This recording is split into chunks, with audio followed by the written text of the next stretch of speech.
Hi friends, this is Vijay. So நம்ம பார்க்க போற டாபிக் வந்து பாத்தீங்க அப்படின்னா காம்பவுண்ட் இன்ட்ரெஸ்ட், அதாவது கூட்டு வட்டி, அதோட பேசிக் இன்ட்ரோடக்ஷன் பார்ட் தான் நம்ம பார்க்க போறோம். ஸோ இந்த பார்ட்ல நம்ம என்ன பார்ப்போம் அப்படின்னா காம்பவுண்ட் இன்ட்ரெஸ்ட்னா என்ன, ஸோ காம்பவுண்ட் இன்ட்ரெஸ்ட் எப்படி கால்குலேட் பண்றாங்க, காம்பவுண்ட் இன்ட்ரெஸ்டோட ஃபார்முலாஸ்லாம் என்ன, ஸோ காம்பவுண்ட் இன்ட்ரெஸ்ட் சம்பந்தமான என்னென்ன கொஸ்டின்ஸ்லாம் வந்து எக்ஸாம்ல கேட்க போறாங்க. ஸோ இதை பத்தின டிஸ்கஷன் தான் வந்து பாத்தீங்கன்னா இந்த வீடியோ பார்ட்ல நம்ம பார்க்க போறோம். காம்பவுண்ட் இன்ட்ரெஸ்ட் அப்படிங்கிறது வந்து பாத்தீங்கன்னா தமிழ்ல கூட்டு வட்டி. ஏன் கூட்டு வட்டி அப்படின்னு சொல்றாங்கன்னா, உங்களுக்கு ஒரு அசல் இருக்கும், அந்த அசலுக்கு ஒரு வட்டி வந்து நம்ம கால்குலேட் பண்ணுவோம். கூட்டு வட்டியை பொறுத்த வரைக்கும் அசலுக்கு வட்டி அப்படிங்கிறது வருஷம் ஏறிட்டே இருக்கும், அந்த வட்டிக்கு ஒரு வட்டி வந்து ஏறிட்டே இருக்கும். அதாவது வட்டி வந்து பார்த்தீங்க அப்படின்னா இன்க்ரீஸ் ஆகிட்டே இருக்கும், அதுதான் வந்து கூட்டு வட்டி. ஃபார் எக்ஸாம்பிள் எஜுகேஷன் லோன் எடுத்துக்கோங்க. எஜுகேஷன் லோன் போய் நம்ம பேங்க்கில் வாங்கும் போது நம்ம வந்து பார்த்திங்கன்னா ஒரு 1 லட்சம் வாங்கும் போது அது வந்து திருப்பி நம்ம பே பண்ணுறது ஒரு 5-6 வருஷம் வந்து பே பண்ண முடியாமல் திருப்பி போய் எவ்வளவு கடன் அப்படிங்கிறது மாதிரி கேட்கும் போது உங்களுக்கு பயங்கரமாக இன்க்ரீஸ் ஆகிருக்கும். அந்த அமௌண்ட் வந்து பார்த்திங்கன்னா பயங்கரமாக வந்து இன்க்ரீஸ் ஆகிருக்கும். அதுக்கான ரீசன் வந்து என்னென்னா, இந்த காம்பவுண்ட் இன்ட்ரெஸ்ட்டாக கால்குலேட் பண்ணி தான் ப்ரொவைட் பண்ணுவாங்க. ஸோ அதனால தான் வந்து அசல் ஒன்று இருக்கும், அந்த அசலுக்கு வந்து வட்டி இருக்கும். அந்த வட்டியை நம்ம பே பண்ணாமல் விட்டுட்டா அந்த வட்டி குட்டி போட்டு அந்த குட்டி வந்து பார்த்திங்கன்னா பேரம்பேத்திலாம் எடுத்து பெரிய அளவில் அந்த பணம் வந்து பெருகி இருக்கும், அதாவது அந்த கடன் தொகை வந்து பெருகி இருக்கும். ஸோ அதனால தான் வந்து ரீபே பண்ணும் போது நமக்கு அமௌண்ட் நம்ம கேட்கும் போது நமக்கு ரொம்ப பெருசாக நமக்கு தெரியுது. இதுவே நம்ம வந்து பணத்தை நம்ம பேங்க்கில் டெபாசிட் பண்ணுறோம் அப்படின்னா அதை வந்து சிம்பிள் இன்ட்ரெஸ்ட்டில் கால்குலேட் பண்ணுவாங்க. ஒரு அசல் இருக்குது அப்படின்னா அதுக்கு குறிப்பிட்ட அமௌண்ட் அப்படிங்கிறது வட்டி இருக்கும், அந்த வட்டி மட்டும்தான் வருஷம் வந்து கால்குலேட் ஆகிட்டே வரும். இதுவே நம்ம கடனாக பேங்க்கில் வாங்குகிறோம் அப்படின்னா அப்போ காம்பவுண்ட் இன்ட்ரெஸ்ட்டில் வந்து கால்குலேட் பண்ணுவாங்க.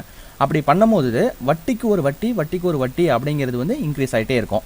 இதை நம்ம ஒரு எக்ஸாம்பிளோட எப்படி அப்படிங்கிறத பார்ப்போம். ஃபார் எக்ஸாம்பிள் ஒரு 5000 ருபீஸ் இருக்குன்னு வச்சுக்கோங்க. 5000 ருபீஸ் வந்து நம்ம பேங்க்கில் வந்து கடன் வாங்குகிறோம். ருபீஸ் வந்து 5000 ஒரு 3 வருஷத்துக்கு வந்து பேங்க்கில் வந்து கடன் வாங்குகிறோம். எத்தனை % இன்ட்ரெஸ்ட் அப்படின்னு பார்த்தீங்கன்னா 8% இன்ட்ரெஸ்ட்டில் காம்பவுண்ட் இன்ட்ரெஸ்ட்டில் வாங்கும் போது, ஸோ மொதல் வருஷம் ஃபஸ்ட் இயரில் வந்து பார்த்தீங்கன்னா இந்த 5000 என்ன ஆயிருக்கும் அப்படின்னா, அந்த 5000க்கு 8% ஒரு இன்ட்ரெஸ்ட் வந்து நம்ம கொடுத்து பேங்க்கில் வந்து அந்த அமௌண்ட் வந்து அப்படியே நிற்கும். அந்த ஒரு வருஷத்துக்கான என் பார்ட்டில் அந்த 5000 அப்படிங்கிறது 8% வட்டியோட, இந்த 5000க்கு 8% வட்டி அப்படிங்கிறது வந்து பார்த்தீங்கன்னா 400 ரூபா வரும். 5000ல் 8% வட்டி 400 ரூபா. அப்போ அந்த மொதல் வருஷத்துக்கான எண்டில் வந்து பார்த்தீங்கன்னா 5400 ரூபா வந்து நிற்கும். ஓகேங்களா. ரெண்டாவது வருஷம் செகண்ட் இயரில் வந்து பார்த்தீங்கன்னா இந்த அமௌண்ட் இருக்குது பார்த்தீங்களா, அதாவது மெச்சூராகி நிற்கிதுல்ல, அந்த ஃபஸ்ட் இயர் எண்டில் வந்து நம்ம 5400 ரூபா கட்டணும் பார்த்தீங்களா, இது வந்து பிரின்சிபலாக மாறிடும். இது வந்து இங்கே வந்துடும், பிரின்சிபலாக மாறிடும். அப்போ 5400, இந்த 5400 எப்படி பிரிக்கலாம் அப்படின்னா 5000 + 400 அப்படிங்கிற மாதிரி நம்ம பிரிக்கலாம். ஓகேங்களா. அப்போ வட்டி எப்படி கால்குலேட் பண்ணுவாங்க, இந்த 5000க்கு ஒரு 8% வட்டி அப்படிங்கும் போது ஒரு 400 ரூபா வரும்.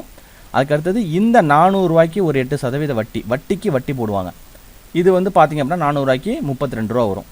அப்போ ரெண்டாவது வருஷத்துக்கு கடைசியில் அந்த அமௌண்ட் என்னவா நிற்கும் அப்படின்னா, ஃபஸ்ட்டு இயரில் உள்ள அந்த 5400 ப்ளஸ் இந்த 400 இந்த 32 ப்ளஸ் 400 + 32 என்னவா வந்து நிற்கும்னு பார்த்தீங்கன்னா உங்களுக்கு 5832 மாறி இருக்கும். மூணாவது வருஷம் காம்பவுண்ட் இன்ட்ரெஸ்ட்டில் மூணாவது வருஷம் இந்த அமௌண்ட் இருக்குது பார்த்தீங்களா 5832, இது வந்து இங்கே பிரின்சிபலாக வந்துடும், அசலாக எடுத்துக்குவாங்க.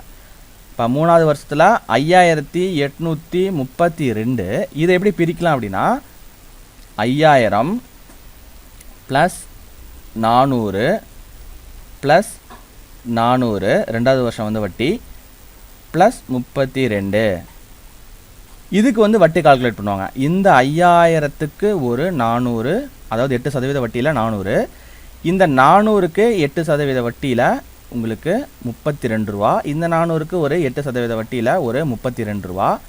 அப்புறம் இந்த 32 ரூபாய்க்கு 8% வட்டியில் வந்து பார்த்தீங்க அப்படின்னா 2.56 பைசா. இது எல்லாமே கால்குலேட் ஆகும். அப்போ செகண்ட் இயர் லாஸ்ட்டில் என்ன இருந்தது, இந்த 5832 ரூபா இருந்தது பார்த்தீங்களா, ப்ளஸ் இந்த 400 ப்ளஸ் இந்த 400க்கு ஒரு 32 வந்துருக்குங்களா, அந்த 32 ப்ளஸ் இந்த 400க்கு ஒரு 32 வட்டி. அப்புறம் அந்த 32 ரூபாய்க்கும் விடாமல் ஒரு 8% வந்து வட்டி போடுவாங்க. இப்போ 2.56 ஓகேங்களா. இது எல்லாத்தையும் நம்ம கால்குலேட் பண்ணும்போது நமக்கு என்ன கிடைக்கும், 5832 ப்ளஸ் 400 ப்ளஸ் 32 ப்ளஸ் 32 ப்ளஸ் 2.56. இது எல்லாத்தையும் நம்ம ப்ளஸ் பண்ணும்போது ஃபைனலாக அந்த அமௌண்ட் என்னவா வந்திருக்கும், 5000 ரூபா வாங்கினது 3 வருஷத்தில் திருப்பி கொடுக்கும் போது என்னவா மாறி இருக்குன்னா 6298 ரூபா 56 பைசா நம்ம திருப்பி கட்டணும். இதுதான் வந்து பார்த்தீங்க அப்படின்னா காம்பவுண்ட் இன்ட்ரெஸ்ட், கூட்டு வட்டி. அதாவது அசல் இருக்குது, அசல் 5000 ரூபாய்க்கு ஒரு 8% வட்டி போடுறாங்க, அப்போ 400 ரூபா. இதுவே சிம்பிள் இன்ட்ரெஸ்ட்னு வச்சுக்கோங்க. சிம்பிள் இன்ட்ரெஸ்ட்டுங்கும் போது மொதல் வருஷம் 5000 ரூபாய்க்கு 400 ரூபா வட்டி ஏறி இருக்கும், ரெண்டாவது வருஷம் அதே 5000 ரூபா தான் இருக்கும், அதுக்கு 400 ரூபா வட்டி ஏறி இருக்கும், மூணாவது வருஷம் 5000 ரூபா இருக்கும், அதுக்கு 400 ரூபா வட்டி ஏறி இருக்கும். 3 400 வந்து பார்த்தீங்கன்னா 1200. 1200 ரூபா டோட்டலாக வந்து பார்த்தீங்கன்னா 6200 ரூபா வந்து அமௌண்ட், அதாவது அசலும் வட்டியும் சேர்த்து 6200 ரூபா இருக்கும் சிம்பிள் இன்ட்ரெஸ்ட்டை பொறுத்த வரைக்கும். ஆனால் காம்பவுண்ட் இன்ட்ரெஸ்ட்டை பொறுத்த வரைக்கும் அசலுக்கு வட்டி, அந்த வட்டிக்கு வட்டி, அந்த வட்டிக்கு வட்டி, அந்த வட்டிக்கு வட்டி அப்படின்னு கால்குலேட் பண்ணி உங்களுக்கு ஃபைனலாக எவ்வளோ வந்துடுது, அசலும் வட்டியும் சேர்ந்து 6298 ரூபா 56 பைசா. இதில் வந்து நம்ம அசலை வந்து கழிக்கிறோம்னு வச்சுக்கோங்க. வட்டி மட்டும், அதாவது காம்பவுண்ட் இன்ட்ரெஸ்ட் மட்டும், அதாவது வட்டிக்கு 5000 ரூபா வாங்கினப்பா, அது வந்து 6298 ரூபா 56 காசு வந்து பார்த்தீங்கன்னா பேங்க்கில் திருப்பி கட்டுறேன். வட்டி மட்டும் எவ்வளோ கட்டியிருப்பேன் அப்படிங்கிறவங்களுக்கு இந்த 6298 ரூபா 56 பைசாவில் வாங்கின பணம் 5000 ரூபாயை நம்ம கழிச்சிட்டோம்னு வச்சுக்கோங்களேன். பாக்கி என்ன இருக்கும், 1298 ரூபா 56 பைசா நம்ம வந்து கையிலேருந்து காசு பேங்க்குக்கு போயிருக்கும் வட்டியாக. ஓகேங்களா. அப்போ வட்டி மட்டும் எவ்வளவு, 1298 ரூபா 56 காசு வந்து போயிருக்கும். சிம்பிள் இன்ட்ரெஸ்ட்லேயும் காம்பவுண்ட் இன்ட்ரெஸ்ட்லேயும் என்ன வித்தியாசம், சிம்பிள் இன்ட்ரெஸ்ட்டில் உங்களுக்கு 5000 ரூபாய்க்கு கால்குலேட் பண்ணால் வருஷத்துக்கு 400 ரூபாங்க வீதம், 3 வருஷத்துக்கு 1200 ரூபா கட்ட போகிறீங்க. இதுவே காம்பவுண்ட் இன்ட்ரெஸ்ட்டில் வட்டிக்கு வட்டி போகிறதுனால ஒரு 98 ரூபா 56 காசு, கிட்டத்தட்ட ஒரு 100 ரூபா கை காசு அதிகமாக போகுது. ஸோ இந்த எக்ஸாம்பிளை வச்சு நம்ம எப்படி புரிஞ்சுக்கலாம் அப்படின்னா, சிம்பிள் இன்ட்ரெஸ்ட்டில் காம்பவுண்ட் இன்ட்ரெஸ்ட்டில் வட்டி வீதம் எது அதிகம் அப்படிங்கிற மாதிரி கொஸ்டின்ஸ் வந்ததுன்னா கண்ணை மூடிட்டு என்ன சொல்லலாம், காம்பவுண்ட் இன்ட்ரெஸ்ட் தான் வட்டி வீதம் அதிகம் சொல்லலாம். இதுவே சிம்பிள் இன்ட்ரெஸ்ட்டில் ஒரு சில நம்பர்ஸ் கொடுத்து, காம்பவுண்ட் இன்ட்ரெஸ்ட்டில் ஒரு சில நம்பர்ஸ் கொடுத்து, அது ரெண்டுத்தையும் கம்பேர் பண்ணும் போது எது வட்டி வீதம் அதிகம் அப்படிங்கும் போது நம்ம ஒர்க் அவுட் பண்ணி தான் சொல்ல முடியும். ரஃபாக சிம்பிள் இன்ட்ரெஸ்ட்லேயும் காம்பவுண்ட் இன்ட்ரெஸ்ட்லேயும் வட்டி வீதம் அதிகம் எதுன்னு கேட்டால் கண்ணை மூடிட்டு சொல்லலாம், காம்பவுண்ட் இன்ட்ரெஸ்ட்டில் தான் வட்டி வீதம் கூட. ஸோ இப்படி தான் நம்ம ஒரு எஜுகேஷன் லோன் வாங்கும் போது அந்த அசலுக்கு வட்டி, அந்த வட்டிக்கு வட்டி, அந்த வட்டிக்கு வட்டி அப்படின்னு கால்குலேட் பண்ணி ஃபர்தராக வந்து பார்த்தீங்கன்னா ஒரு 2 வருஷம் 3 வருஷம் நம்ம வந்து அந்த இன்ட்ரெஸ்ட் கால்குலேட் ஆனதுலேருந்து ஒரு 3 வருஷம் கேப் விட்டு கட்டலான்னு போய் கேட்கும் போது பணம் வந்து பார்த்தீங்கன்னா பயங்கர பெரிய அமௌண்ட்டாக தெரியும். அது எதுக்கு என்ன காரணம்னு பார்த்தீங்கன்னா அது காம்பவுண்ட் இன்ட்ரெஸ்ட்டில் கால்குலேட் பண்ணுறதுனால. இதுதான் வந்து பார்த்தீங்கன்னா காம்பவுண்ட் இன்ட்ரெஸ்ட்டோட பேசிக். ஸோ இதுவரையும் காம்பவுண்ட் இன்ட்ரெஸ்ட் அப்படிங்கிறதான பேசிக், காம்பவுண்ட் இன்ட்ரெஸ்ட்னால் என்ன அப்படிங்கிறத நம்ம பார்த்தோம். காம்பவுண்ட் இன்ட்ரெஸ்ட்டை பொறுத்த வரைக்கும் மொத்தமாகவே ஒரு 8 ஃபார்முலாஸ் தான் இருக்குது. ஸோ அந்த 8 ஃபார்முலாஸில் இருந்து தான் வந்து உங்களுக்கு டிஎன்பிஎஸ்சி எக்ஸாமில் கொஸ்டின்ஸ் வந்து கேட்பாங்க. அந்த 8 ஃபார்முலாஸ்க்குள்ளேயே வந்து பார்த்தீங்க அப்படின்னா எல்லா சம்ஸும் வந்து கவர் ஆகிடும். ஓகேங்களா. மொத்தமாக இருக்கிறது 8 ஃபார்முலாஸு. அந்த 8 ஃபார்முலாஸை வச்சு அதுக்கு ரிலேட்டடான கொஸ்டின்ஸ் நம்ம வந்து பார்க்க போகிறோம். எக்ஸாம்பிள் சம்ஸாக வந்து பார்க்க போகிறோம். ஃபஸ்ட்டு அந்த 8 ஃபார்முலாஸ் என்ன அப்படிங்கிறத வந்து பார்ப்போம். So compound interest important 8 ஃபார்முலே. So அதில் ஃபஸ்ட்டு ஃபார்முலா என்னென்னு பார்த்தீங்கன்னா, ஆண்டுக்கு ஒரு முறை கூட்டு வட்டி கணக்கிடப்படும் போது compound interest calculated annually. So compound interest அப்படிங்கிறது வந்து ஆண்டுக்கு ஒரு முறை கணக்கிடப்பட்டால், அதாவது வருஷா வருஷம் இந்த காம்பவுண்ட் இன்ட்ரெஸ்ட் வந்து பார்த்தீங்கன்னா கால்குலேட் பண்ணாங்க அப்படின்னா, ஸோ அதுக்கான ஃபார்முலா என்னன்னு பார்த்தீங்க அப்படின்னா A equal to B into 1 + r divided by 100 to the whole power n. So இதுதான் வந்து பார்த்தீங்க அப்படின்னா ஃபார்முலா. ஸோ இதில் காம்பவுண்ட் இன்ட்ரெஸ்ட், அதாவது இது வந்து பார்த்தீங்க அப்படின்னா நம்ம அமௌண்ட் வந்து கண்டுபிடிக்கிறோம், டோட்டல் அமௌண்ட் அப்படிங்கிறது வந்துடும். ஸோ எக்ஸாம்பிள் ஃபஸ்ட்டு ஒரு எக்ஸாம்பிள் வந்து நம்ம 5000 ரூபாய்க்கு எடுத்து பார்த்தோம் பார்த்தீங்களா. 5000 ரூபாய்க்கு வந்து டோட்டலாக எவ்வளோ 6000 சொச்சம் வந்து பார்த்தீங்களா. ஸோ அதுதான் வந்து அமௌண்ட்டாக கிடைக்கும். இதில் வட்டி மட்டும் எவ்வளவு அப்படின்னு கண்டுபிடிக்கிறதுக்கு அந்த கிடைச்ச தொகையோட நம்ம என்ன பண்ணோம், அந்த அசல் 5000 ரூபாயை மைனஸ் பண்ணும்போது நமக்கு ஒரு 1000 சம்திங் வந்தது. ஓகேங்களா. ஸோ அதுதான் வந்து பார்த்தீங்க அப்படின்னா காம்பவுண்ட் இன்ட்ரெஸ்ட். இந்த ஃபார்முலா யூஸ் பண்ணி நம்ம கண்டுபிடிக்கிறது வந்து இந்த டோட்டல் அமௌண்ட், அதாவது வட்டியும் அசலும் சேர்ந்து நமக்கு கிடைக்கும். ஸோ இது மாதிரி வந்து கொஸ்டின்ல வந்து கேட்டாங்க அப்படின்னா இதோடய நம்ம வந்து நிறுத்திக்கலாம். ஸோ இல்லை காம்பவுண்ட் இன்ட்ரெஸ்ட் மட்டும் என்ன அப்படிங்கிற மாதிரி கொஸ்டின் வந்து கேட்டாங்கன்னா அதுக்கு என்ன ஃபார்முலா அப்படின்னா compound interest CI equal to amount minus principal A minus P. So இதுதான் வந்து ஃபார்முலா. ஸோ அங்கே ஏ அப்படிங்கிறது என்னன்னு பார்த்தீங்க அப்படின்னா அமௌண்ட்டு,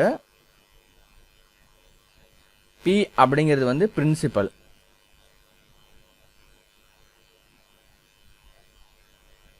அசல். அதுக்கு அடுத்தது ஆர் வந்து பார்த்தீங்க அப்படின்னா ரேட் ஆஃப் இன்ட்ரெஸ்ட்,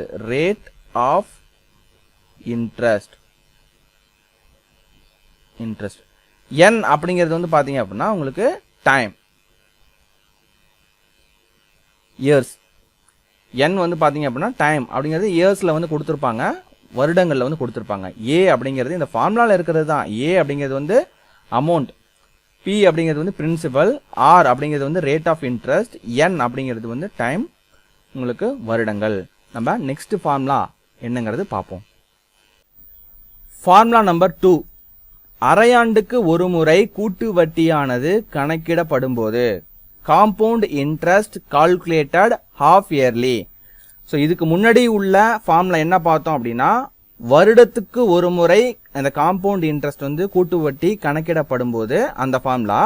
ஸோ இங்கே வந்து பார்த்தீங்கன்னா அரையாண்டுக்கு ஒரு முறை கூட்டு வட்டியானது கணக்கிடப்படும் போது, அரையாண்டுக்கு ஒரு தடவை வந்து பார்த்தீங்கன்னா இந்த கூட்டு வட்டி கணக்கிடப்படும் போது நமக்கு என்ன ஃபார்முலான்னு பார்த்தீங்கன்னா A equal to B into 1 + r divided by 200 to the whole power 2n. ஓகேங்களா. இதுக்கு முன்னாடி ஃபார்முலா என்னன்னு பார்த்தோம், ஆண்டுக்கு ஒரு முறை அப்படிங்கும் போது இங்க 100 to the whole power n வந்திருக்கும். இங்க அரையாண்டுக்கு ஒரு முறை, அதாவது ஹாஃப் இயர்லி அந்த காம்பவுண்ட் இன்ட்ரெஸ்ட் வந்து கால்குலேட் ஆச்சு அப்படின்னா a equal to P into 1 + r divided by 200 to the whole power 2n அப்படிங்கிறது வந்து வரும். ஒரு வருஷத்துக்கு பார்த்தீங்க அப்படின்னா 12 மாதம் இருக்கு.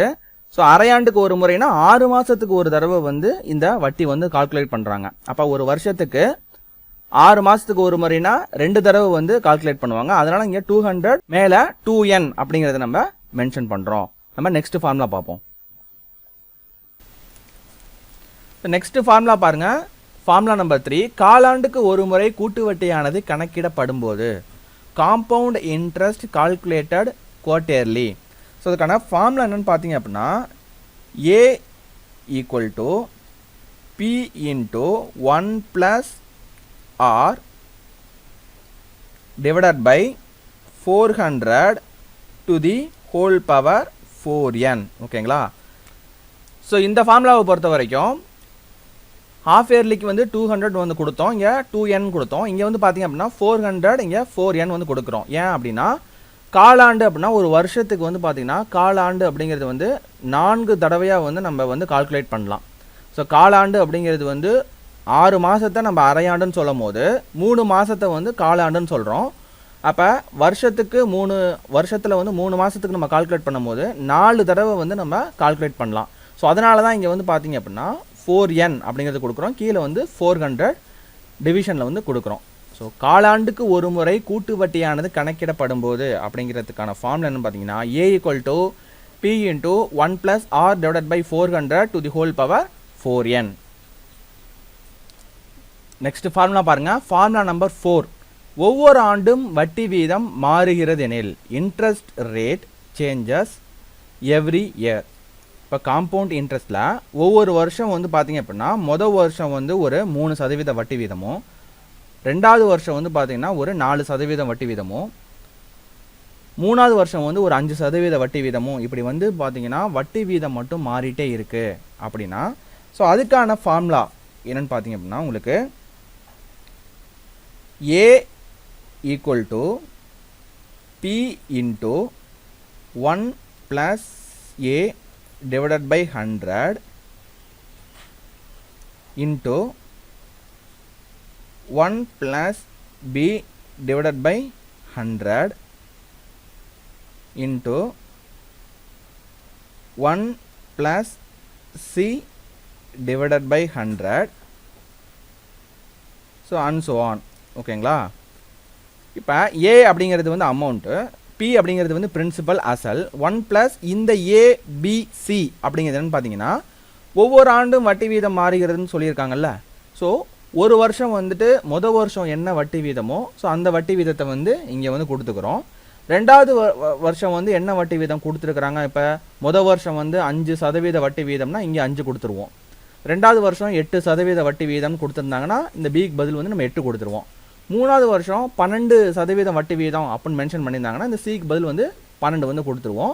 ஸோ இதே போல் அடுத்தடுத்த வருஷம் வந்து என்னென்ன வட்டி வீதம் வந்து கொடுத்துருக்குறாங்களோ உங்களுக்கு அதுக்கு தகுந்த மாதிரி 1 ப்ளஸ் இந்த இடத்துல D டிவைட் பை 100 அப்படிங்கிறத சேர்த்துக்கலாம். 3 வருஷத்துக்கு C வரையும் வந்திருக்கு அப்படின்னா நாலாவது வருஷமும் கொடுத்துருந்தாங்க அப்படின்னா 1 ப்ளஸ் D டிவைட் பை 100 கொடுத்துக்கிட்டு அந்த Dக்கு பதில் நாலாவது வருஷம் என்ன வட்டி வீதம் கொடுத்துருக்காங்களோ ஸோ அதை வந்து நம்ம மென்ஷன் பண்ணி ஸோ அதுக்கு கொடுத்த வேல்யூஸை இதை சப்ஸ்டியூட் பண்ணி நம்ம இதுக்கான ஆன்சரை வந்து கண்டுபிடிக்கலாம்.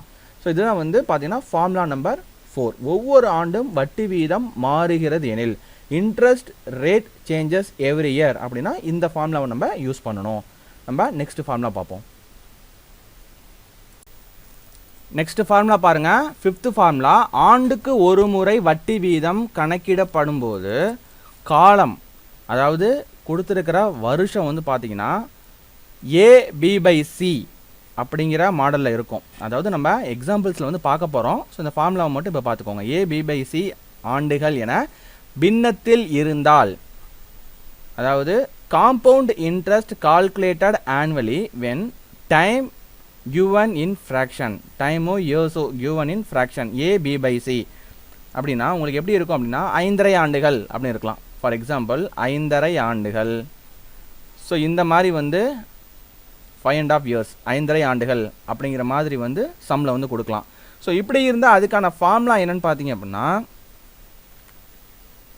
A equal to P into 1 plus R divided by 100 to the whole power A into 1 plus B/C into R whole divided by 100. So இதுதான் வந்து ஃபார்முலா. அதாவது கொடுத்துருக்கிற இந்த AB/C தான் பிரித்து எழுதியிருக்கிறாங்க. ஓகேங்களா? A equal to P into 1 plus R divide by 100. இந்த கொடுத்துருக்கிற A வந்து பார்த்தீங்கன்னா இங்கே மென்ஷன் பண்ணியிருக்காங்க பவர் ஏவை. இங்கே 5.5 ஆண்டுகள் அப்படின்னா இந்த 5 வந்து இந்த இடத்துல வந்துடும். ஏக்கு பதில் வந்து 5 வந்துடும். ப்ளஸ் 1 ப்ளஸ் B/C இந்த இடத்துல வந்து இந்த அரை இருக்குது பார்த்தீங்களா 1/2 அது வந்து இங்கே கொடுத்துடணும் B/C into R divide by 100. இதுதான் வந்து ஃபார்முலா. அதாவது ஆண்டுக்கு ஒரு முறை வட்டி வீதம் கணக்கிடப்படும் போது காலம் AB/C ஆண்டுகள் என பின்னத்தில் இருந்தால் ஃப்ராக்ஷனில் வந்து இயர்ஸ் வந்து கொடுத்துருந்தாங்க அப்படின்னா இந்த ஃபார்முலா தான் நம்ம யூஸ் பண்ணணும். Next formula number 6. இயந்திரங்களின் தேய்மானம் அல்லது மக்கள் தொகை குறைவு, அதாவது machineries depreciation R decrease in population, இந்த மாதிரி வந்து கொடுத்துருந்தாங்க அப்படின்னா அதுக்கான ஃபார்முலா. ஸோ அதுக்கான ஃபார்முலா என்னன்னு பார்த்தீங்கன்னா P into 1 minus R divided by 100 to the whole power n. So இதுதான் வந்து ஃபார்முலா. ஸோ P வந்து பிரின்சிபல் அசல், R அப்படிங்கிறது ரேட் ஆஃப் இன்ட்ரெஸ்ட், n அப்படிங்கிறது வந்து எத்தனை வருஷம் வந்து தேய்மானம் இல்லை மக்கள் தொகை குறைவில் எத்தனை வருஷத்துக்கு வந்து குறைவு ஏற்படுது அப்படிங்கிற மாதிரியான கொஸ்டின்ஸ் வந்து கேட்பாங்க. ஸோ இதில் வந்து பார்த்தீங்க அப்படின்னா மிஷின் வந்து ஒருத்தர் வந்து ஒரு 10,000 ரூபாய்க்கு மிஷின் வாங்குறாரு. 4 வருஷத்தில் வந்து அந்த மிஷினோட மதிப்பு வந்து பார்த்தீங்க அப்படின்னா உங்களுக்கு குறையுது, ஒரு 5000க்கு குறைஞ்சிருது, ஏன்னா தேய்மானம் ஏற்பட்டு குறைஞ்சிருது அப்படின்னு சொல்லி கொஷினில் வந்து கேட்பாங்க. அப்படின்னு கேட்கும் போது ஸோ இந்த ஃபார்முலா வந்து யூஸ் பண்ணணும்.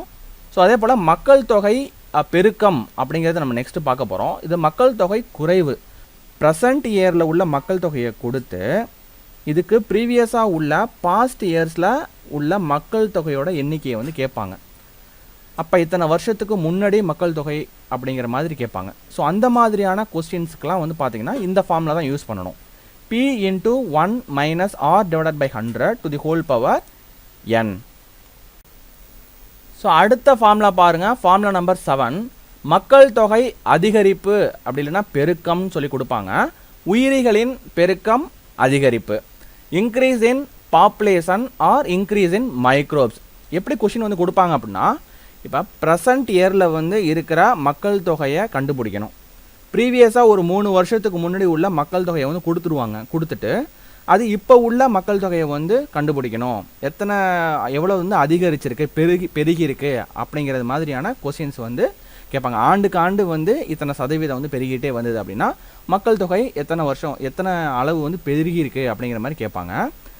உயிரிகளின் அதிகரிப்பு, உயிரிகள் அதாவது பார்த்திங்கன்னா ஒரு வைரஸாக இருக்கட்டும், பாக்டீரியாவாக இருக்கட்டும், அது வந்து பார்த்திங்கன்னா இத்தனை மணி நேரத்தில் இவ்வளவு சதவீதம் வந்து பெருகிட்டே இருக்குது, மணி நேரத்தில் வந்து கொடுத்துருப்பாங்க. சமயத்தில் நாட்களில் வந்து கொடுப்பாங்க. நாட்களில் கொடுத்து இவ்வளவு பெருகிட்டே வந்தது அப்படின்னா 5 மணி நேரத்துக்கு முன்னாடி வந்து உயிரிகளினோட அளவு வந்து இந்த அளவு எண்ணிக்கையில் இருந்தது அப்படின்னா 5 மணி நேரத்துக்கு அப்புறம் இப்போ எவ்வளோ அளவில் இருக்கும், அது மாதிரியான கொஸ்டின்ஸ் வந்து எக்ஸாமில் வந்து கேட்பாங்க. அப்படி கேட்கும் போது அதுக்கான ஃபார்முலா வந்து பார்த்தீங்கன்னா, ஸோ அதுக்கான ஃபார்முலா என்னென்னு பார்த்தீங்க அப்படின்னா உங்களுக்கு P into 1 plus R divided by 100 to the whole power n. So இதுதான் வந்து உங்களுக்கு ஃபார்முலா. ஸோ இந்த இடத்துல வந்து குறைவும் டிக்ரீஸ் இன் பாப்புலேஷன், அதாவது பாப்புலேஷனோட குறைவு, அதில் வந்து மிஷினரிஸோட தேய்மானம் வந்து கொடுக்கும் போது நம்ம இங்கே மைனஸ் தான் வந்து பார்த்துருப்போம். அதாவது 6th ஃபார்முலாவில் வந்து P into 1 minus R divided by 100 to the whole power nங்கிறது பார்த்துருப்போம். ஸோ ஏன் அப்படின்னா தேய்மானம் குறைவு அப்படிங்கும்போது மைனஸ் ஞாபகம் வச்சுக்கோங்க. பெருக்கம் அதிகரிப்பு இது மாதிரி வந்து கொடுக்கும் போது ப்ளஸ் வந்து ஞாபகம் வச்சுக்கோங்க. ப்ளஸ் ஆட் பண்ணிட்டே போனால் அதிகம் பண்ணிகிட்டே போனது மாதிரி தானே அர்த்தம். ஸோ அப்படி வந்து ஞாபகம் வச்சுக்கோங்க. P into 1 plus R divided by 100 to the whole power n. So நம்ம நெக்ஸ்ட்டு ஃபார்முலா பார்ப்போம். So next formula 8th formula, தனி வட்டிக்கும் கூட்டு வட்டிக்கும் இடையே உள்ள வித்தியாசம் 2 வருடங்களுக்கு, difference between simple interest and compound interest for 2 years. அதுவே வந்து பார்த்திங்க அப்படின்னா 3 வருடங்களுக்குன்னு சொல்லி கொடுப்பாங்க ஃபார் 3 years. அதுக்கு வந்து செப்பரேட்டான ஃபார்முலா.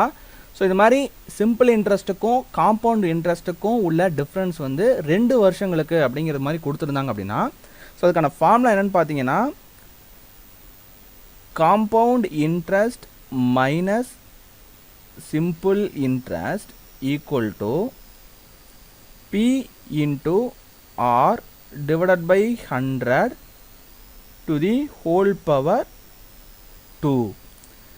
இது வந்து பார்த்தீங்க அப்படின்னா தனி வட்டிக்கும் கூட்டு வட்டிக்கும் இடையே உள்ள வித்தியாசம் 2 வருடங்களுக்கு. அதுவே 3 வருடங்களுக்கு அப்படின்னா அதுக்கான ஃபார்முலான்னு பார்த்தீங்கன்னா compound interest minus simple interest equal to P into R divided by 100 to the whole power 2 into 3 plus R divided by 100. அவ்வளோதான், ஓகேங்களா. P into R divided by 100 to the whole square into 3 plus R divided by 100. இதில் வந்து பார்த்தீங்க அப்படின்னா இந்த ஃபார்முலாவுக்கும் என்ன difference அப்படின்னா, இங்கே வந்து 3 plus R divided by 100 மட்டும்தான் நம்ம வந்து ஆட் பண்ணுறோம். மற்றபடி இந்த ஃபார்முலாவும் வந்து சேம் தான். P into R divided by 100 to the whole square, ஓகேங்களா. So P into R divided by 100 to the whole power 2 into 3 plus R by 100, ஓகேங்களா. தனி வட்டிக்கும் கூட்டு வட்டிக்கும் இடையே உள்ள வித்தியாசம் அப்படிங்கிற சம் வந்து நிறைய வந்து கொஷினில் வந்து கேட்பாங்க. ஓகேங்களா, சிம்பிள் இன்ட்ரெஸ்ட், காம்பவுண்ட் இன்ட்ரெஸ்ட் அது மாதிரியான சம் வந்து கொடுத்தாலே ஸோ இந்த 2 இன்ட்ரெஸ்ட்டுக்கும் தனி வட்டிக்கும் கூட்டு வட்டிக்கும் உண்டான வித்தியாசம் அப்படிங்கிறது வந்து கேட்பாங்க. ஸோ நம்ம பார்க்க போகிறது வந்து பார்த்திங்க அப்படின்னா இந்த 8 ஃபார்முலா வச்சு தான் சம்ஸ்லாம் வந்து பார்க்க போகிறோம். ஸோ இந்த 8 ஃபார்முலாக்குள்ளே தான் இது வரைக்கும் டிஎன்பிஎஸ்சியில் வந்த சம்ஸ் எல்லாம் வந்து பார்த்திங்கன்னா இந்த ஃபார்முலாக்குள்ளேயே அடங்கிடும். ஸோ ஒவ்வொரு ஃபார்முலாவுக்கும் எந்தெந்த மாதிரியான சம் வந்து கேட்டால் எந்தெந்த மாதிரியான ஃபார்முலா யூஸ் பண்ணணும் அப்படிங்கிறத நான் வந்து சொல்லிகிட்டே வந்துட்டுருக்கேன். இந்த ஃபார்முலா வச்சு தான் ஃபர்தராக வரப்போகிற சம்ஸ் எல்லாமே நம்ம பார்க்க போகிறோம். ஸோ இந்த மாடலை முடிச்சிட்டாலே உங்களுக்கு காம்பவுண்ட் இன்ட்ரெஸ்ட் அப்படிங்கிறது வந்து எந்த ஒரு பயமும் வேணாம். காம்பவுண்ட் இன்ட்ரெஸ்ட் அப்படிங்கிறது வந்து இந்த 8 ஃபார்முலா யூஸ் பண்ணி நம்ம வந்து பார்த்திங்கன்னா சம்ஸ் வந்து பார்த்துட்டுனாலே முடிஞ்சு போச்சு, அவ்வளோதான். So compound interest over. So thank you friends, this is Vijay.